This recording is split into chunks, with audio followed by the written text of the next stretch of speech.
You and Your Young Child, a program of information and services available for you and your child from prenatal to age 5. You and Your Young Child has been brought to you in part by Minor Family Dentistry and by the Sternberg Museum of Natural History.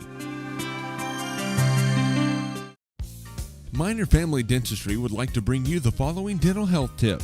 It's recommended to have a dental checkup no later than your child's first birthday.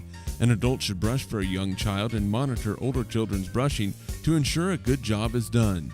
Flossing should start when teeth are touching. Minor Family Dentistry wishes you good dental health. Families, including children of all ages, are welcome. Minor Family Dentistry, 1010 Downing and Hayes. Find them in the Next Tech directory. It's 40 feet long. It's a cold-blooded killer. And it's prowling the galleries of Sternberg Museum. It's Super Croc, 10 tons of terror that you've got to see to believe. Sternberg Museum and Project Exploration bring you a creature so big, it was a dinosaur's worst nightmare. Don't miss your chance to see the science of Super Croc, only at the Sternberg Museum, Hayes, Kansas. Hello, and welcome to You and Your Young Child, the program devoted to early childhood. My name is Dana Stanton, and I'm the coordinator of the West Central Kansas Smart Start program.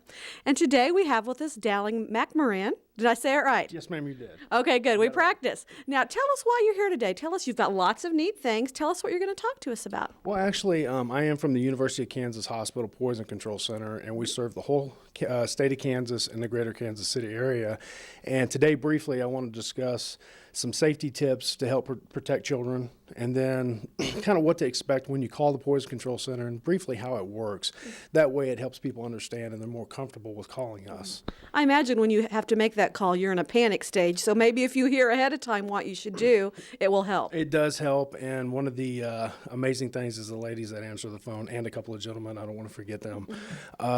It's amazing. They seem to have this way of relaxing people so quick. I've always been amazed at the comfort level that they can bring into a stressed out or a very freaked out parent, and they always bring them down.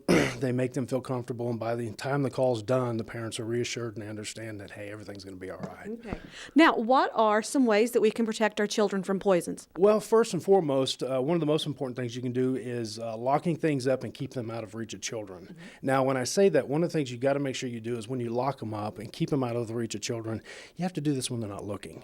Too often we'll take them, we'll clean the house, we'll put stuff up where children can see us doing it.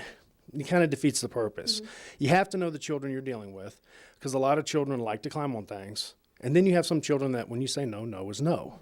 But a lot of things that we recommend with this cabinet here, we have different types of locks that we recommend.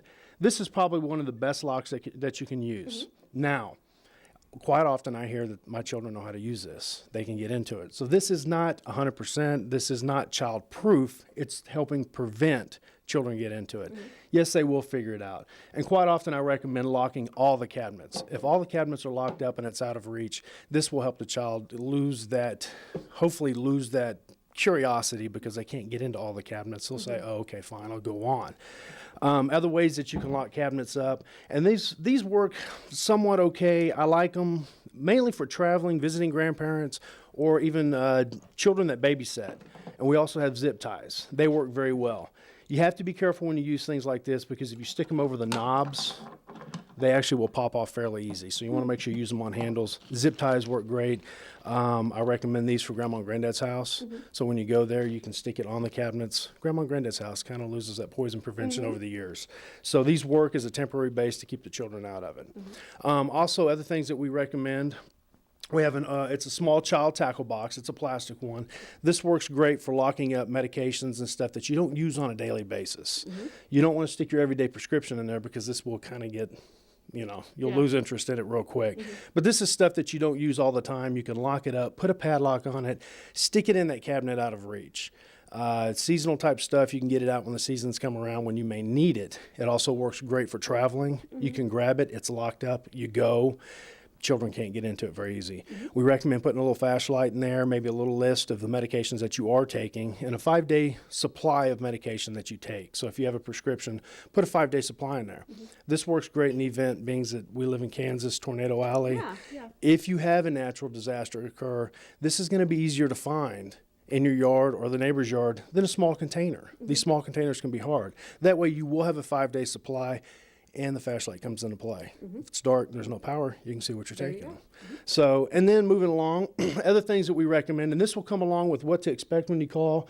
You know, if you have a type of medication that you use, be it a liquid or maybe some kind of pill, these, you know, this one says it has 24 tablets in it. Each time you take it, put a little notch on it. Something like that tells you I've taken one, or if it's a liquid, you mark it each time you've taken a tablespoon or a teaspoon out. This will let you know how much has been removed from that container. What's important about that is this is going to be a question that we ask you. How much has been consumed of this product? Well, if you mark that as you go, that's going to tell us pretty precisely what this child may have gotten into. If you don't mark it and half the container is missing and you're not really sure, it could be one of those things where you say, well, I think half of it's gone. Yeah, you don't know. How much is on the floor? Well, when liquids hit the floor, they spread out. So it's kind of hard to say that's a tablespoon, that's a teaspoon. So it can be very difficult. And then also, you know, with medications, it also goes with chemicals, keeping things locked up. We always want to keep those locked up also out of reach of children. We don't recommend small children using chemicals. We don't really want them handling it because their skin's, you know, more delicate and they can burn a lot easier. Plus, they're really not ready to do that stuff yet. If you want them to clean, hey, give them a bottle of water. And I recommend buying the sponges, but don't give them the green side. Give them those yellow ones that's real hard. Hopefully they learn to clean a lot better after that. Other safety tips that we have. Now tell me about the purse. The purse. Shockingly enough, we get a lot of calls from our purse.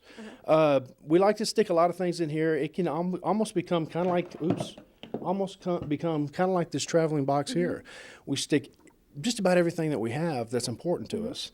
And children like to get into it. We go to the grocery store, they're fussing, they're screaming. Sometimes they'll dig into the purse, they find the keys. Keys get old quick. Or you say, hey, making too much noise, and then you're finding your keys 3 aisles down the row. So you come back and you find out your child's digging in there. They may be getting into, you know, some aspirin or some medication. It may be something as simple as Visine, which Visine can be very, very toxic to a small child. It only takes a small amount, a few drops, to actually cause a lot of problems in in small children. So keeping the purse away from children, don't let them dig through it. The number one cause of poisonings in the United States is medication, and that's children under the age of 5. Okay.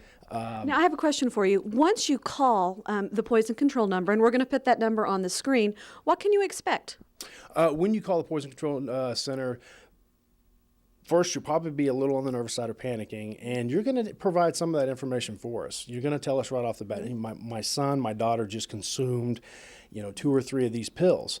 What we need to know is basically the weight of the child, almost as precise as you can the last time they went to the doctor, how much has been consumed. Bring the container with you to the phone. It's very important that we have that container because we can help you identify off of that container what it is, even if some of it's missing. So having that container is very important. Almost as precise as possible is how much has been consumed, because we'll calculate the weight versus how much has been consumed to see if they're in that toxic range. And then we'll get your phone number, the patient's name, the person calling's name, and then what we'll do is we'll follow up with you and make sure everything is okay and that they may not need to go to the hospital or they may need to. And if that's the case, we'll let them know. Now, is there a cost for calling the poison control number? The Poison Control Center is absolutely free. There is no cost at all. We don't bill the insurance company. We don't go anywhere for money. We get grants and funding, and it is HIPAA regulated. We fall under HIPAA regulations.